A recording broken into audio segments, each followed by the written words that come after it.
So I had an idea about a way of maybe better explaining something that I was just thinking about recently. Something I do a lot, but I haven't really talked about, and this seemed like it might work. So something that I do is it's kind of like playing. I guess it's almost like playing Tetra chords, but not quite in a way. It's like kind of like taking a scale and looking at smaller groups of intervals within a scale and just kind of like treating those as chords, which I guess they kind of are. And I'll show you what I mean by that. I have a couple of things ready here. I have like a diminished scale and I have an augmented scale. So I'm going to start with diminished because diminished is awesome and I use it all the time. But also with these scales, it's really easy to see what I'm talking about. So I'm going to pop that up there. Okay, so this is just a regular A diminished scale. Just and how you would play it. Just the frets that you would play. I'm not worried about the note names or identifying the intervals too much or anything like that. But just a regular diminished scale would be like 5, 6, 8, 9. And then you go up, and then you have 6, 7, 9, 10.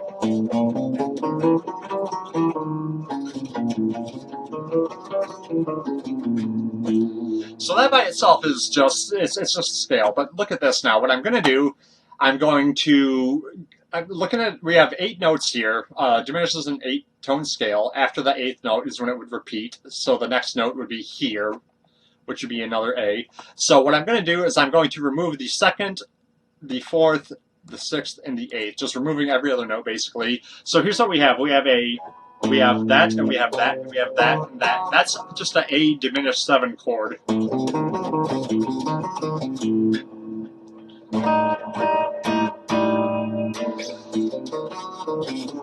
Probably really out of tune. But A diminished 7, that's the same sort of thing that you hear a lot. Guys like Ingve do it.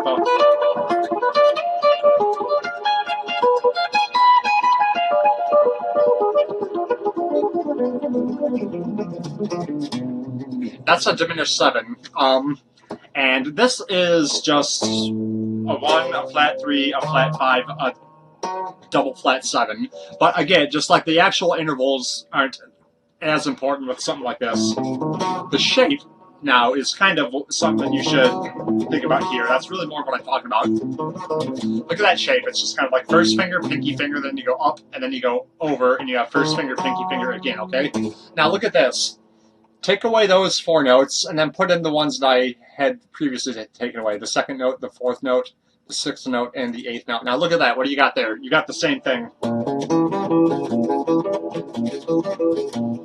It's just a half a step higher. And sure enough, that is a B flat diminished 7 chord.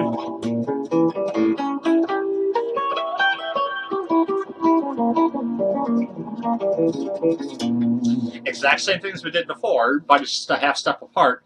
And those two exist naturally within that A diminished scale. So you have an A, I'll show you one more time. We have an A diminished 7 chord there, and we have a B diminished 7 chord right there.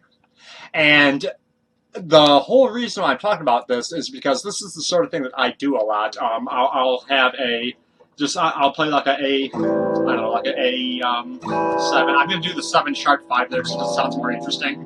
But a lot of the times, if I hear that, what I do is I'll play.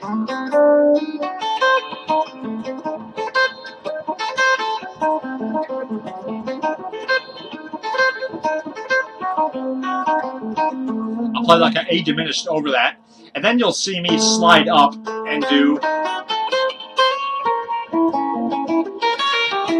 something like that. The exact same thing, just a half step higher.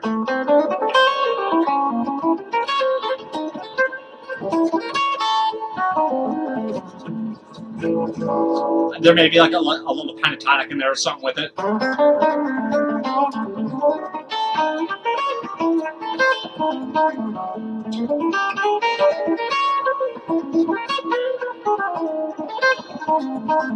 couple of other passing tones or something like that.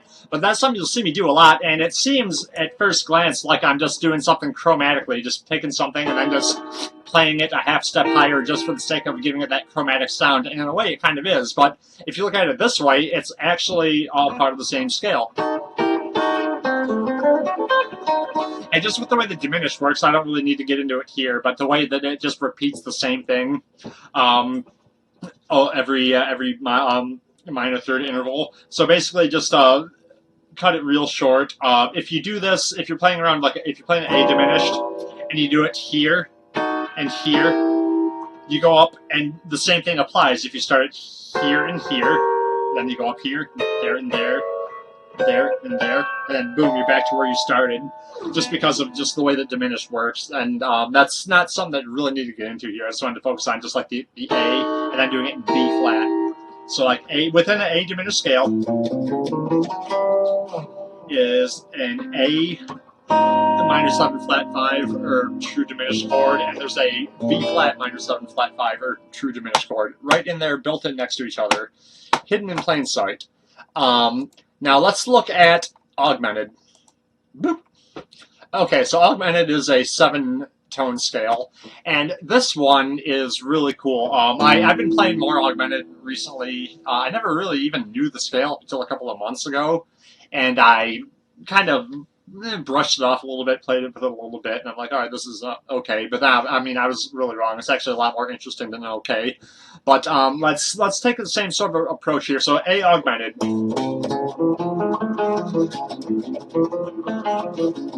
I mean, even right there, it sounds really cool. It has, like, it starts off with this sort of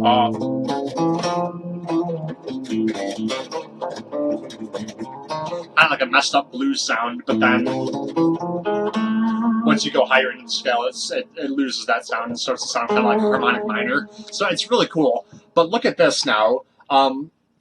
Say we just take off, there's the A there. Let's get rid of the A, and then let's get rid of the that one there. Let's get rid of that one there, and that one there. Same thing. Same sort of approach. Got rid of every other note. Now look what we have there. That is... that's kind of an augmented triad right there.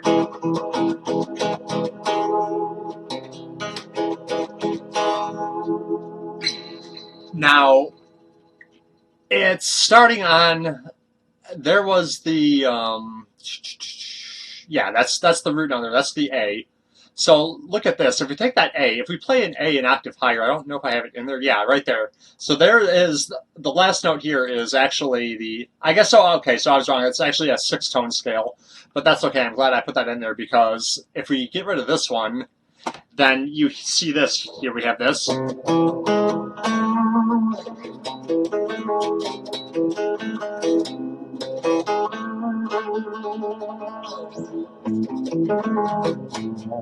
Kind of turns it into like a minor 7, minor major 7 arpeggio, but that's more of just kind of like a side note here.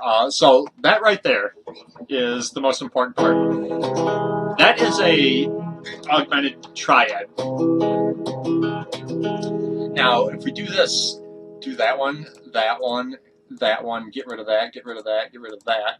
Now look what we got there. Same thing. It's another augmented triad, just played a half step higher than the first one.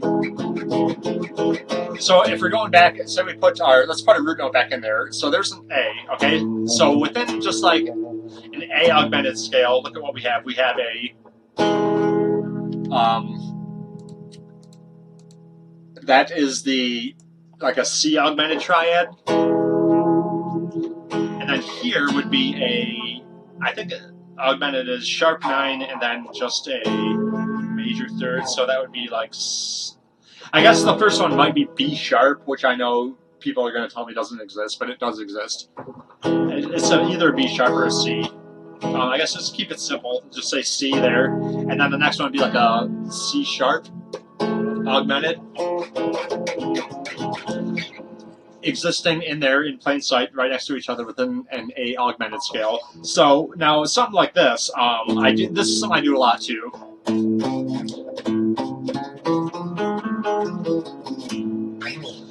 I like to take, I'm to go up here and say I did the first of those two, which was the C augmented. Like that.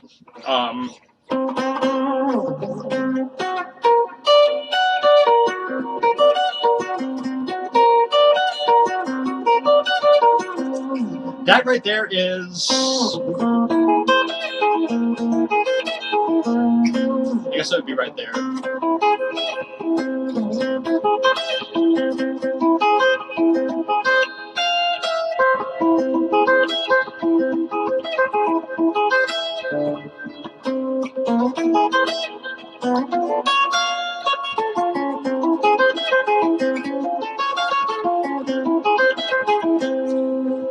I do that a lot.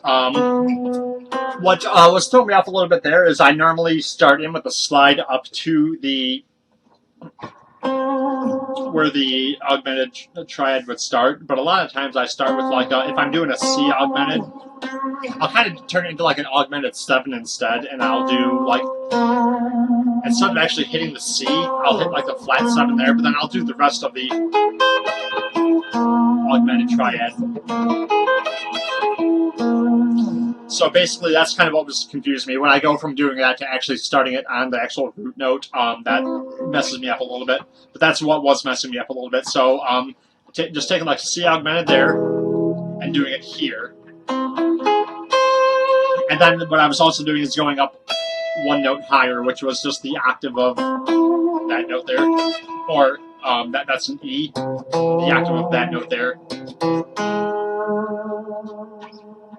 Go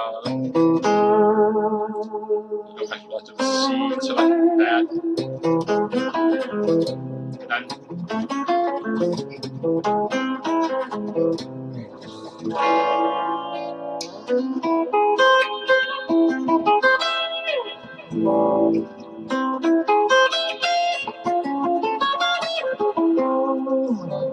Same sort of a thing, though. You can just see that the within like an A augmented, basically you have an A augmented scale. You have a C augmented triad there, and you have that was the C.